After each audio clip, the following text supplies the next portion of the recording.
This is Sean Gunn, and you're listening to Droids Canada.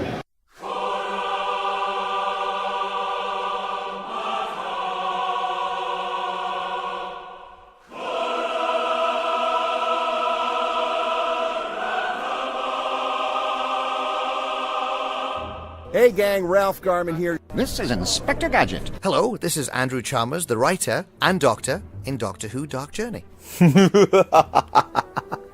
Hello, this is Dr. Steve-O. Hey, what's cracking, y'all? It's your boy J-Rock. This is James Duval. Hey, what's the sitch? This is Kim Possible. This is Jeremy Taggart. I'm Chris Holden-Reed. I'm Commander Shepard. Hey, I'm DJ Jenny Rock. And I'm Neil Young. Hey, this is Andrew Cassess. Hey, this is Pat Mastroianni from Degrassi, Joey Jeremiah. This is the evil Dr. Bad Vibes. Then this is Messy Bear. And this is more from X-Men. Hi, this is Robert Carradine. This is Sean Gunn. Hey, it's Zach Callison. Hey everyone, it's Tammy Stronach from The Neverending Story. Everybody, this is the Governator. Listen, I'm telling you this, okay? So listen to me carefully. You're listening to Droids Canada. Can you believe that? I can't believe you're listening to it. Come with me if you want to live. Warning. Listener discretion is advised. That means there's a lot of fucking swearing. Hello. And we are in Forest City Comic Con. My name is Todd, of course, because Con Stranger is not here. I'm with Kenric Green. How are you, sir? I'm all right. How are you? Not too bad. So we're just discussing, this is not your first time in Canada, so this is first time in London at least. Yes, first time in London. It's a fun place. Yeah, it is. It's great. Nice train ride in from Toronto. And it's, Oh, you took the train? I did. I decided not to drive. Like, why drive? Well, that's the best part about the train. I mean, no stress, no part. Well, going into see, I take the train to Toronto because the parking there is horrible. I don't know if you had to deal with that before, but it's horrendous. Nope. I Ubered to the train station and got on the train because of parking. Parking is awful there. So you are known for your role in The Walking Dead, which is a very popular thing. We're going into a season where a lot of people are kind of going, don't know what's going to happen here now. Can I just ask you one? I know you can't tell me too much, but do you think they should have told everyone that this is Andrew Lincoln's last season, or should have just let it come up as a surprise? Because it kind of ruins the element, I guess, of the show. I think it was okay because so long on this show, there's been so many things shrouded in secrecy. The audience is in the dark. Being sometimes there's like red herrings where the audience is thinking one thing, and there's all the spoiler sites speculating everything under the sun. And so I thought it was kind of cool to give the audience a little bit of a sense of what's coming, but not knowing when or how or even possibly what. So it's I think it was just a little something different, especially it's 9 seasons in. So yeah, I think people get a little tired of constantly having to guess or feeling like it's like, man, there's nothing, because I think the fans have been loyal. There's a lot of fans, and so why not? So if people are not familiar, what is the name of your character on the show, and I guess what kind of storyline arc were you involved in? Let's see. Well, I started in season 6. Character's name is Scott. I'm an Alexandrian, one of the few left at this point. I started. Let's see, there was the huge herd. The wolves were a threat at that time. There was a huge herd threatening the community. And the thing where I kind of remind people where I am, it was the episode where we thought Glenn died. Right. When Nicholas shot himself on the dumpster, we thought Glenn died. That episode, me, Michonne, and Heath were running from the herd. I got shot in the leg by my own guy, and it's just, it's a crazy time. So here I am thinking, I'm going to get smart. I'm going to get all these interviews done before everyone gets in. And I'm like, oh no, I'm just losing 5 minutes here. So I'm going to publicly apologize. I said your name wrong. It's Kenric. Thank you. I have to. I take ownership. It's been happening for 36 years. It's funny because I always make sure I apologize because one time I upset Stephen Amell. Oh, okay. And I guess I wasn't aware of how active he was on the social media. And he saw it. He called me out for it, and then I was publicly shamed. So it was fantastic. No. It wasn't bad. I just, when they were shooting the Turtles movie in Buffalo. Yeah. And what was his name? He does all those Medea movies, and it always escapes me. Perry. Oh, Tyler Perry. Tyler Perry. Yeah. I'm not a fan of it. I just never found them funny, and they said they put him in as Baxter Stockman. So I put a post saying, "Oh, I don't want this movie to make it." I was half asleep. Obviously, I was an idiot at that specific moment in my life. And I went to sleep. I woke up the next morning, and I had 1 million comments on that post. And we have a fan base of 25,000 on Facebook. Right. And then it's like all these comments, and I'm like, how'd this happen? I see Stephen Amell, first comment, saying, good to see you're putting the good out in the world. And then I got beat up pretty bad. So I met Stephen last year and apologized. He goes, I don't care.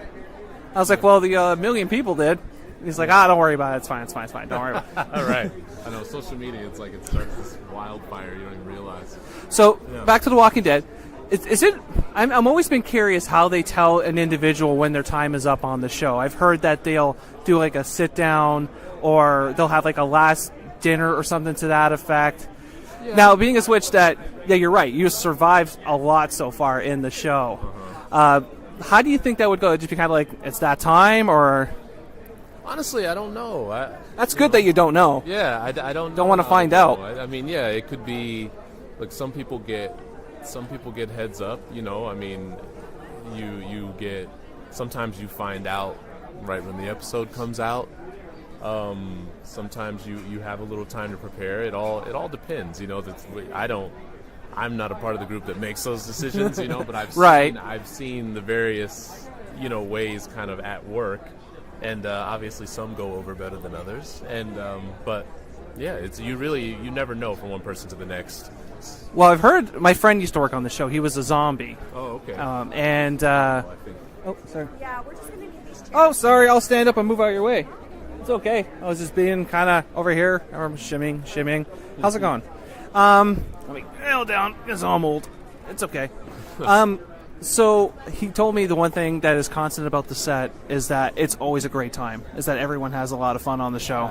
Absolutely, it really is. It really is like a familial environment. It's very warm and easygoing when the cameras aren't rolling. And I think the reason why is because everything that's happening in front of the camera is super intense, super bloody, and high energy. You got to have a good humor about a lot of things that's going to happen on the set.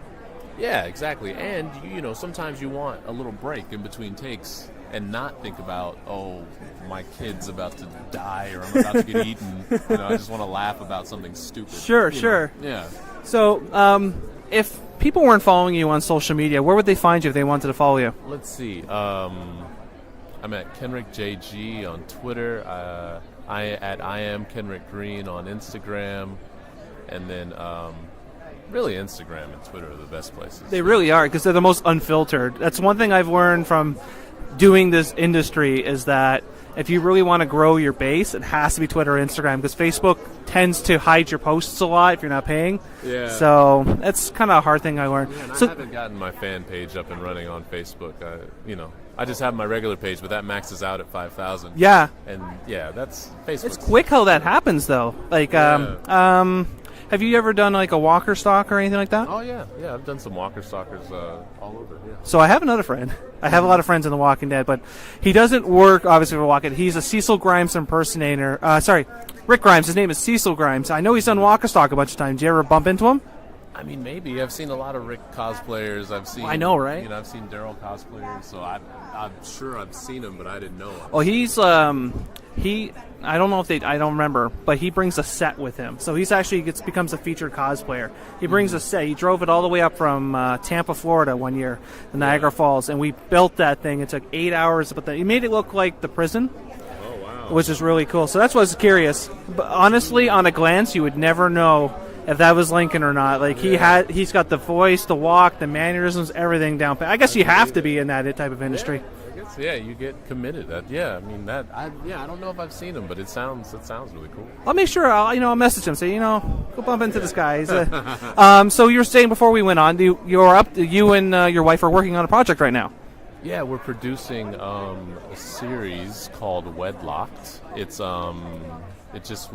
We just found out recently that it's an official selection of the Downtown LA Film Festival. So if you're in LA in October, go to the film festival, check us out, and then we'll be having more news to share about where you can catch the episodes online soon. That's awesome. Yeah, thank you. Well, it's definitely been a pleasure talking to you. Yeah, you too. Oh, thank you. Yeah.